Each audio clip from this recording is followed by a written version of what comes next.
Next, we have a presentation on an update on Galena Road and Route 29 by Farnsworth architect Paul Corey, and Paul is also part of the team doing the community-wide commercial plan for us, along with Haas Levine. Farnsworth is part of that team. We have faced challenges with Galena Road and Route 29 for many years. We all know it's not a very safe road, that it needs to be safer. And we also feel very strongly that there's a huge potential for ecotourism and economic development if the road were made safer, and including residential development along that corridor. So we all know that we've been lobbying for that for quite some time. And I would say it was about 3 years ago when Chief Sutton and I went to Senator Kaler and Representative Gordon Booth, and we had a meeting with IDOT.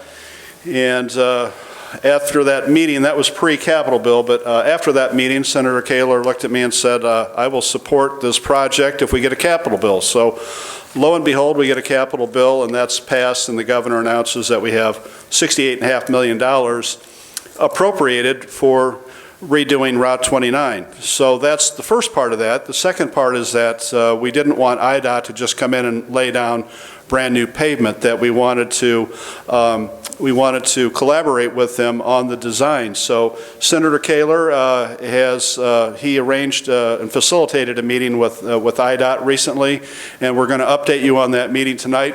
Senator Kaler is social distancing from us, but Dave is up in the balcony there, and he, along with Paul Corey, are going to lead us through this presentation. So I'm grateful for all of the work done. We're lucky in Peoria Heights. We have a wonderful relationship with our elected officials, and Dave is one of the best. So, Dave, do you want to say anything before I turn it over to Paul Corey?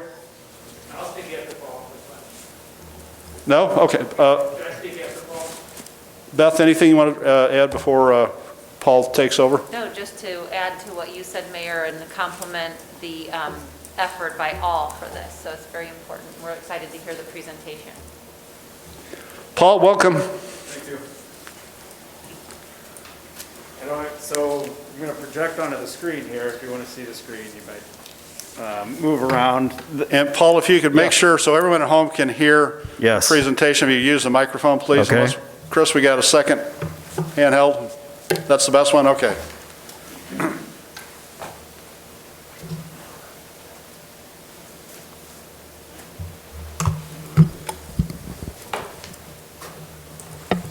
Okay. So if I stop speaking into the mic, please remind me, just like give me the high sign or something. So we had a meeting with IDOT on October 22nd. The village had requested to meet with them to share some of the things we had been developing with the comprehensive plan with them, some of the ideas that the village has had. And in return, IDOT shared some of their plans, the planning effort that they're in right now. The process for an IDOT project is it's 3 phases. They're in the first phase right now, which is kind of the broad plan of the project. This is where they identify if or where they may need properties, and they go through the property acquisition process. The second phase, which is still a year to a year and a half away, is the detailed construction design phase. And that process is about a year long, and then after that is when the road construction would be bid and be able to begin. So, the project is a couple of years out, but the timing is right for us to have met with them and to get in early in their process. The next steps, I'm going to give a little overview of the meeting before I give you the presentation. The IDOT is in the process of setting meetings with other stakeholder groups, so with the City of Peoria as well as the Park District. And as time goes on, there's been some discussion of having some meetings with some of those other entities at the same time. So we think it was good timing to meet with IDOT. It was a great open communication with them. We asked questions, they provided answers, and we've been maintaining communication since the meeting and want to keep that dialogue going. The design, just for those of you who are probably wondering, the design includes 4 lanes, basically in the narrows in the Peoria section of the roadway. So it'll be two lanes of traffic in each direction. And then once you get out of the narrows, essentially in the Peoria Heights section of the roadway, that's where it'll be 5 lanes. So it's 2 lanes in each direction and a center turn lane. And then the entire section will be curb and gutter. So will be a major improvement over what is there today, instead of some sections having curb and gutter, some sections having paved shoulders, and some sections having gravel shoulders. It'll be uniform throughout. There are, I think they said, over 50 access drives along the stretch that's being improved, and all of those drives will be reconfigured at their entrances with a concrete apron. And then there's a 10-foot wide multi-use trail that will be incorporated into their design as well. So that's a summary of the meeting in a nutshell. What we presented to them is what I have on the screen now, and this was also presented, I think it was that same night at webinar 3, which was part of the comprehensive plan process. It was the 3rd and final webinar. And so again, if you saw that webinar, then this will be a lot of repeat for you. There are a lot of slides here. I can blow through this as fast as possible and then come back to if there are any questions. Okay, seeing a nod from the mayor, so I will try to make it fast. We first started talking about the potential of the region as an ecotourist destination. We have these great natural features from the glacial times and from the torrent. The top right corner, that's a torrent ball. Greg can tell you about that. They've been finding torrent balls in Spring Bay, and it might be the biggest collection of torrent balls around, I don't know. But one of the things that's happening is just communication between these smaller river communities and looking to band together to take advantage of the great natural resources that are here. And we look to LaSalle County. Starved Rock is receiving over 1 million visitors a year. So it seems that the state and Chicago have discovered Starved Rock finally, and there is a huge ecotourism draw in that area with Starved Rock, Matheson State Park, Buffalo Rock.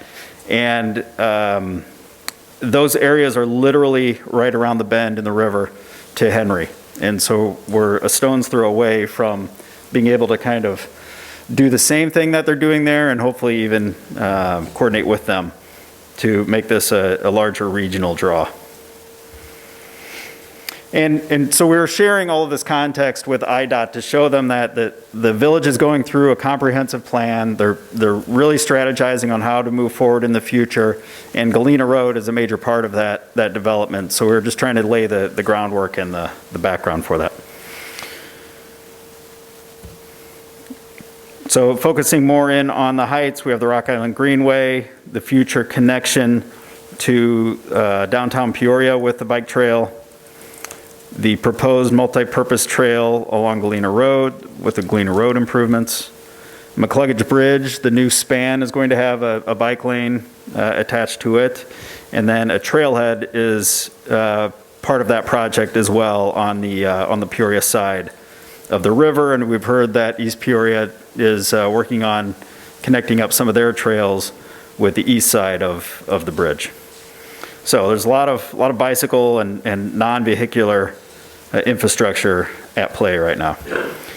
Couple that with the existing parks and the proposed work that's being done by the KDB group with redevelopment of Al Fresco Park and Sandcody Lakes on the Spring Bay side, and there's just a lot of new things coming online that frankly I think these are things that people are looking forward to and want to take advantage of. We proposed different ideas on how to activate the bluffs and how to get people into nature and connected with nature. These are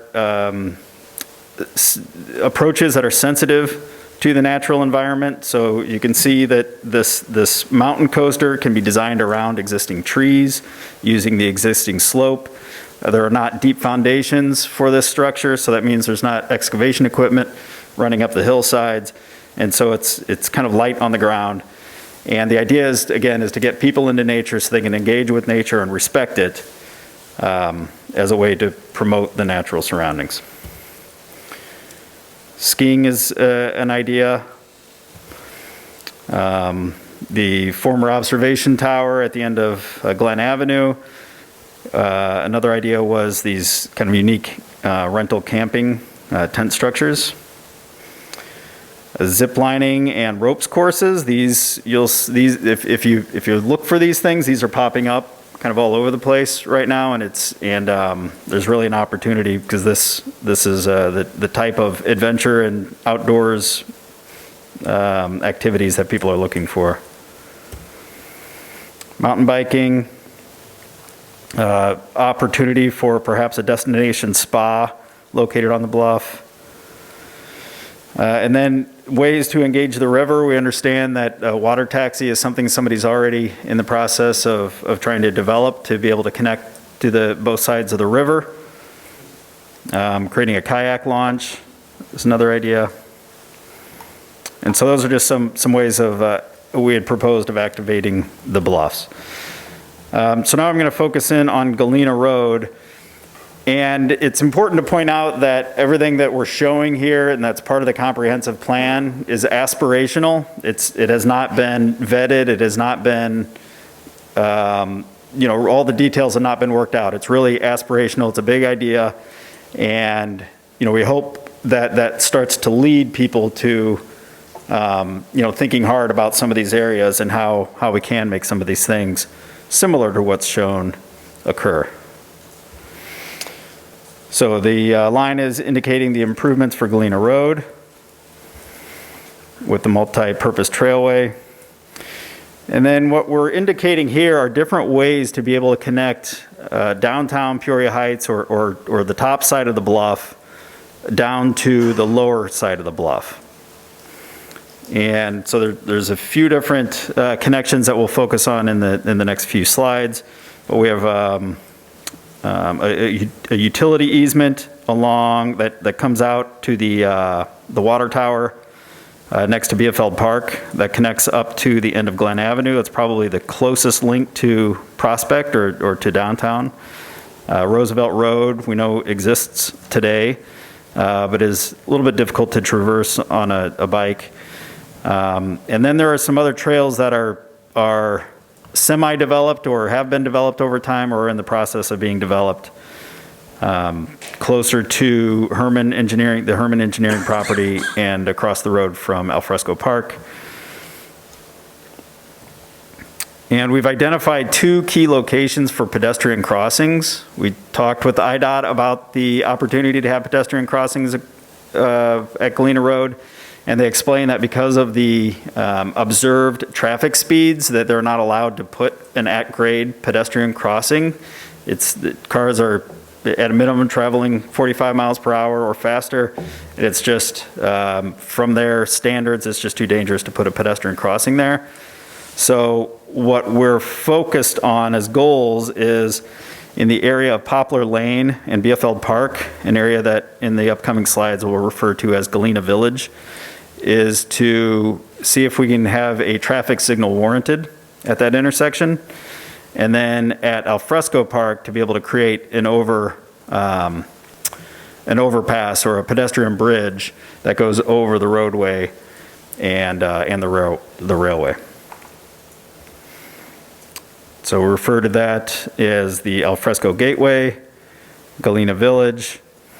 And we think there's an opportunity for the village to work with the private property owners on the riverside of the railway to be able to create another pedestrian connection between Galena Village and Fresco Gateway. And there's already gravel roads in much of that area, so it wouldn't take much, as long as the property owners would agree to allowing, people to use that space. But that would be another way, if only one pedestrian connection comes to be, then that would be a way for people to traverse between those 2 destinations on foot. And then at Gardner Lane, we already have a traffic signal, and using that as an opportunity for a pedestrian crossing as well would be great. Okay, so now we're focusing on the, what we call Fresco Gateway. So we have the Herman Engineering property on the left, and Fresco, the former Fresco Park on the right. And then on the sketch on the right-hand side, the left side is a proposed redevelopment of the Herman property. We met with Tracy and discussed what some of their plans are, and they would like to, develop their property into something more than what they have today. And then what's indicated on the right is really a more of a naturalized approach to Fresco Park, creating some trails to be able for the public to be able to access the park and get right up close to the river. So I had two of the red arrows I had mentioned before were coming down in this area next to Herman's property. And it'd be great to be able to connect those trails right up with the multi-use trail that's part of the IDOT project. Mentioned the pedestrian crossing, which would be an overhead bridge. And then redevelopment of Fresco Park into a riparian area, which is natural area along the edge of a water body. So there's a concept on the top left, concept image, and then on the bottom left is former Meigs Field, Northerly Island in Chicago that has been turned into this type of natural amenity.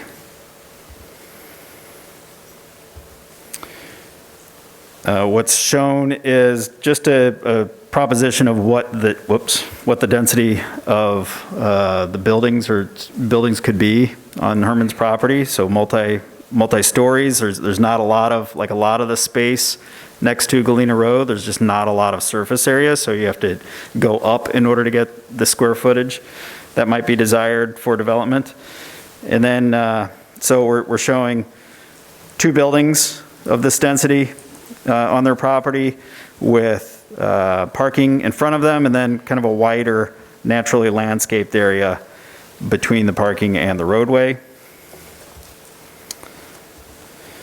And we have a list of recommendations that are making their way into the comprehensive plan. I won't go through all those now, but these are all written into the draft that's going to be submitted to the village before too long.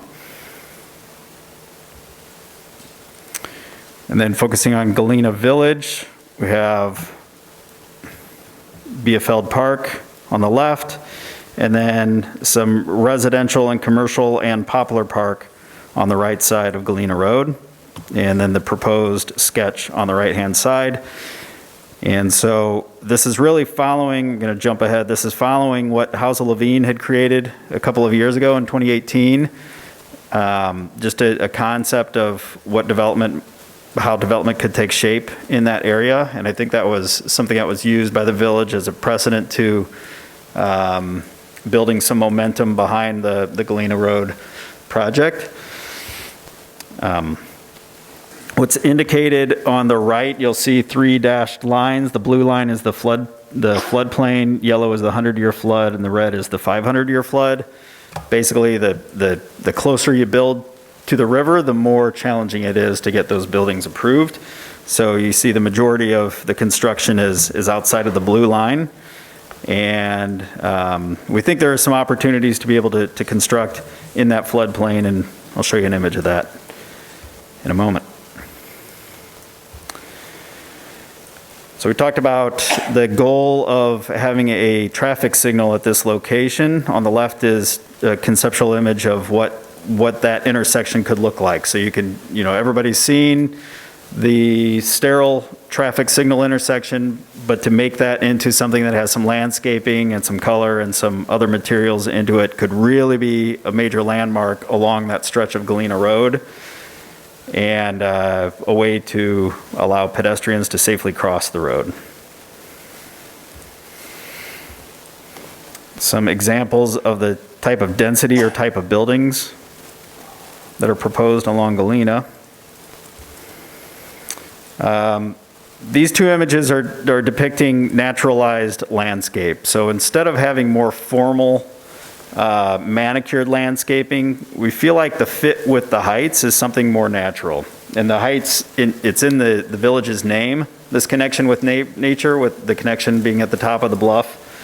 And with the work that Rutherford was doing with this building and other buildings throughout the heights, using a lot of wood, a lot of cedar shake shingles, it's really, we've really gotten this sense that the Heights has this really strong connection with the natural surroundings, and we think that's something to take advantage of.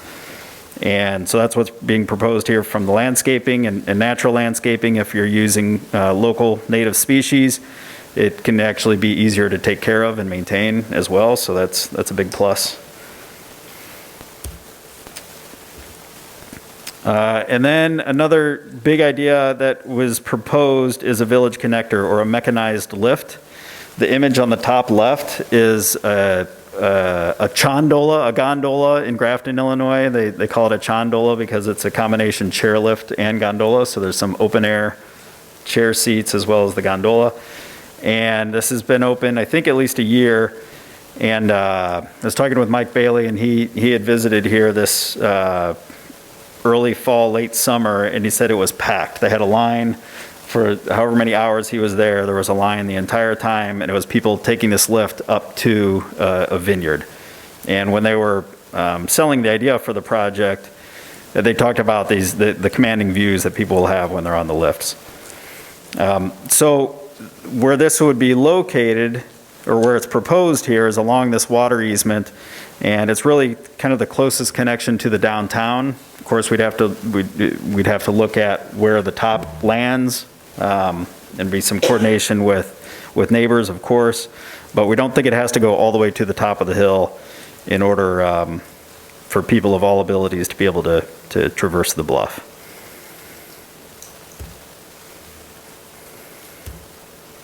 Another idea of different type of mixed-use buildings. These projects are showing residential. On the top, it's a multifamily residential above commercial space. On the bottom, it's single-family homes above commercial space or office space. The properties on the bottom are actually designed to be live-work units. So you'd have, if you're a person who could have your office or your business on the lower floor, and you could be living above it.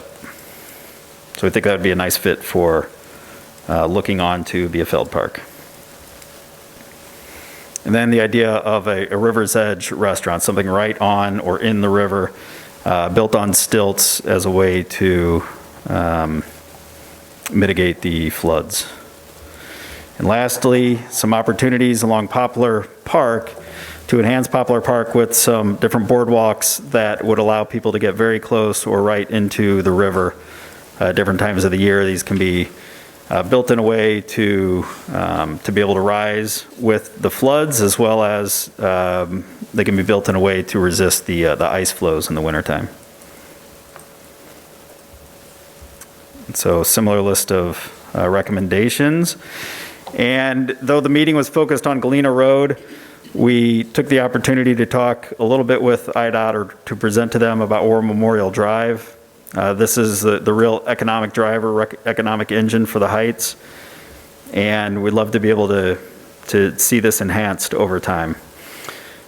Talked about gateways at Boulevard and Prospect, decorative street lights. This is something that was mentioned on the previous slides that I skipped over, but decorative street lights along the Peoria Heights section of Galena Road as well, to kind of create this cohesive feel throughout the village.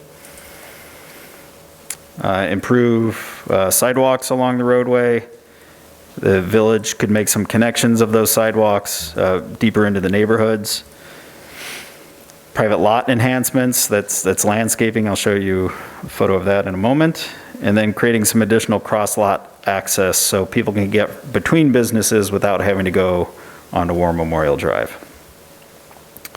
It's an example of, I think this is University Street in Peoria, which is an IDOT route where they did some decorative lights, traffic lights, and street lights. So it could be something of this character, or at least there's a precedent that they've done this before. This is a gateway sign that is at the entrance of WIU in Macomb. This is one of your business owners, Greg's Florist. And the nice landscaping job that they've done around the property. So the last bit on gateways, we talked about how the village is looking at different opportunities for trailhead locations. Reinforcing the idea of gateways along Galena and Ward Drive, and then another proposed idea for a gateway at the end of Glen Avenue near Knoxville. So really trying to define when people are entering the heights, since, you know, for a lot of people, they don't really know where the boundaries may be between Peoria and Peoria Heights. And that is it. So, Senator Kaler, if you would like to speak. Yeah, that's a good explanation, Paul, and sorry for this strange way of speaking to you, although these are very strange times, so just trying to make sure that I'm safe for my grandchildren and that. What's happened here is, I think, very unique. There's kind of two ways that communities do economic development. They either wait for it to happen or you make it happen. And it's very clear, Mayor, that you and the village board here are going to make this happen. Peoria Heights is very exciting right now, just in terms of the development that you've already seen. I think that with these kinds of plans, it's going to be even more exciting. And remember that, you know, because of the pandemic, people are going to be changing their work and living patterns quite a bit. I hear more and more about the need for quality of community, because people can now work from home, and they'll be doing that more and more. So that's what they're going to be looking for, is places that they want to live, that are going to have the amenities that they need and that they desire. I think that this has been really fortuitous because of the timing of this. Number one, the plans that we're talking about with IDOT on Galena Road are not new plans. They're old plans that were kind of dusted off. And we remember when we met with them the first time, we said, well, let's go back to what we had originally thought about, and that is 5 lanes, get the turn lane separated from the through lanes. And so what the discussion is right now, and I want to give a shout out to Kenzel and Karen and all the staff at IDOT, because Region 4 has been just extremely pleasant to work with. Their charge by the state of Illinois is just to make sure that the infrastructure is kept up and that traffic moves in a safe, way that can flow through the area. But what they're willing to do is to say, okay, we've got almost $70 million to spend. With your ideas and what you want to do with it, let's make sure that that enhancement enhances also your opportunities to create more recreation or economic development or just quality of life. You become a destination point, and I represent a lot of communities, and I want to also just say that thank you for mentioning Representative Jahan Gordon Booth. She and I worked together on the Capitol bill, Representative Spain as well, on making sure this happened and making sure that those resources came back to this area. What's exciting is that this becomes a destination point that helps all of the region. It's not just Peoria Heights, because as people come in to use some of the amenities that you talked about, Paul, or to the bicycle trails that we're seeing developed here throughout the Peoria area are phenomenal. And people come just to use the bike trails. We've talked about how we enhance the bike trails along Galena Road and how we link those up to what's going on with the Rockland Trail and others. In fact, there is also $50,000 into the budget that we passed that is for the trailhead development here within the city, however you propose to use that. So I think there's a lot of things coming together at a time when it just, we're kind of at the right place at the right time. And so I commend the village and you, Mayor, for having the foresight to really take advantage of this opportunity and say, let's get a bigger bang for our buck than just new asphalt lanes of pavement on Galena Road. It's a thrill to be able to work with you. My job is not to design your highways. You don't want me to do that. My job is to make sure that you're getting what you need, that you're talking to folks at the state, that they're listening to you, and I think all that's happening. It's happening very well, and it's just exciting to be a part of it. Thank you, Senator. Let's take some questions then for Senator Kaler or Paul. Yes, Paul, did they talk anything about bicycle trail at all? As far as along Galena Road there? So that's, when I use the term multi-use trail, that's the bike trail. That's their terminology. If, to them, a bike trail is something, I don't know, it's something different to them. I don't know the detail of it, but I've been instructed by the traffic engineers that it's a multi-use trail. And by the way, that is part of state law now, is that as we redevelop, state routes, that there has to be consideration for bicycle or walking trails as part of that. So this doesn't just happen, it happens because it's law. Hey, Paul. I think one of the most pressing issues for the citizens along this route is safety of the road. Okay. The turn lane, will it run the entire length of the four-way highway from Peoria to Gardner Lane? That's my understanding, yes. Okay. Aside from the center turn lane, are there any other traffic signals that are planned between, along the 5-lane highway? They do not have any traffic signals planned. We're maybe a challenge for them to be able to warrant a traffic signal, but they do not have any traffic signals planned in the initial plans that we looked at. And just a point on traffic signals, there are something like 11 different ways to what they call warrant a traffic signal. And so this is IDOT standards. They have a list of different ways to basically to justify a traffic signal. And from talking with the transportation engineers, as it sits now, that it doesn't look like a traffic signal is warranted. One way that traffic signals have been justified in the past is to base it on proposed development. And so that's where in the comprehensive plan, we'll be discussing sort of some next steps of how do we look at, whether it's the plan that was presented here at Galena Village, or talk with property owners on the type of development they might like to do themselves. But we can start to calculate square footage and types of use and convert that into number of vehicles, and then that's basically, if you meet that threshold of the number of vehicles accessing Galena Road at that point, then that may be a way to warrant. We think that's the best way to warrant a traffic light at that location.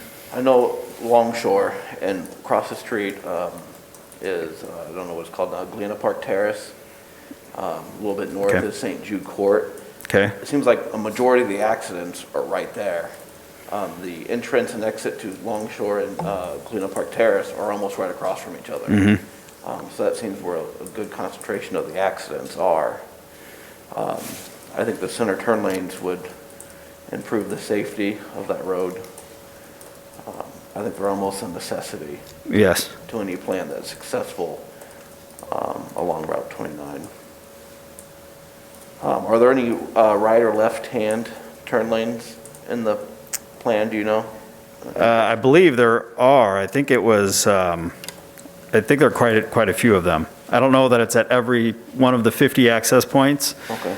But if I remember, I don't know if anybody else who was there remembers them talking about that and can answer that better than me, but I know they are looking at There's some. some- I'm not sure how they decide. There's some which ones. discussion about even whether there could be some kind of a frontage road put in, so you wouldn't have to have access to the main, highway at every step that there is right now. Paul's exactly right. In fact, there was a traffic signal asked for several years ago, quite a few years ago, and IDOT did not approve it because they have very strict standards that they adhere to, and it's not the traffic on Galena Road, it's the cross traffic, does it warrant that kind of an expenditure? We will spend some time talking about the future development, just what Paul outlined there, and try to convince them that we need to have something along that span that stops traffic, because we could have the pedestrian bridge at El Fresco Park, but there needs to be some other place that traffic is able to be signaled and stopped, so you can have people getting across the road that way. That's a negotiation that we have to have, and we're ready for it, and I think that we've got some good statistics on our side. Right. I grew up in Longshore, so I know the idea of turn lanes there. I know in the early 90s it was something that they really fought for and didn't get anywhere. The same with St. Jude Court. So I know that the turn lanes are really something that we hope come to fruition. Well, somebody heard you back in the 90s, I guess. It just takes a little time A little to get time. the funds. Whoops. Well, it's taken some time to get IDOT to understand, I mean, I'm going back now decades, but, you know, I always said this when I was on the Peoria City Council, trees are impediments to traffic as far as traffic engineers are concerned. You know, but trees make the aesthetic of the neighborhood, and so you have to kind of change your mindset. It's not just to move traffic through that area as fast as you can. It's now to begin to look at safety, and of course safety is always a consideration of IDOT, but it's to look at the aesthetics and how it enhances the communities that it serves too. It's not just to move traffic from one end to the other, it's now to do it safely and to do it in a planned way that makes sense for the development of that community. That's taken a while to get to that point. While we're doing all this, is it possible to reduce the speed on Galena Road? Can we ask them that? Can we request that? I know it's been have asked. requested that in the past, and Dustin and I had a conversation about this. That is probably going to be a tough sell. That's why I think that we can maybe trade that off for the stoplight, because that would at least, you know, at intervals stop the speed. But it is a state route. You can't really right now, and you can speak to this, Chief, but trying to get people to drive 45 on that is a bit of a challenge. I mean, I understand that, but it seems almost as soon as you hit the Peoria line, the speed limit drops right there. But if you're heading towards downtown, the speed limit drops to 35. So why is it 45 in Peoria Heights, but then as soon as it hits Peoria, it drops to 35? And one of the things that we talked about, and I don't know, I mean, that's going to be pursued certainly. But one of the things we talked about is that as the road changes and you begin to put in curbs and bike lanes and different things, and you begin to make it look like a more urban, you know, part of the road, it then naturally slows that traffic down. Right now, it looks like it's just kind of out in the country, and Yeah. you're going. But all that is under consideration, yes. Okay. I just don't want to guarantee you that it's going to, they're going to say yes to slowing it down. You know, maybe to 40, I don't know. I mean, I get that. I just think they need to take consideration, especially as the development does happen, you know. I mean, if we're not putting in turn lanes at every entrance, I mean, this Right. causes an issue whether you have a pedestrian bridge or not. You know, if we have a bunch of people turning into Al Fresco Park, like Yeah. going 45, which, let's be real, they're going 50 or 55, Yeah. is a safety issue. And part of it is how much do you want to spend in terms of enforcing traffic? Understandable. I don't like to speak in absolutes, but as long as we get the center turn lane, I think everyone along that road is going to be really happy. So. Yeah, that'll be a big improvement for safety.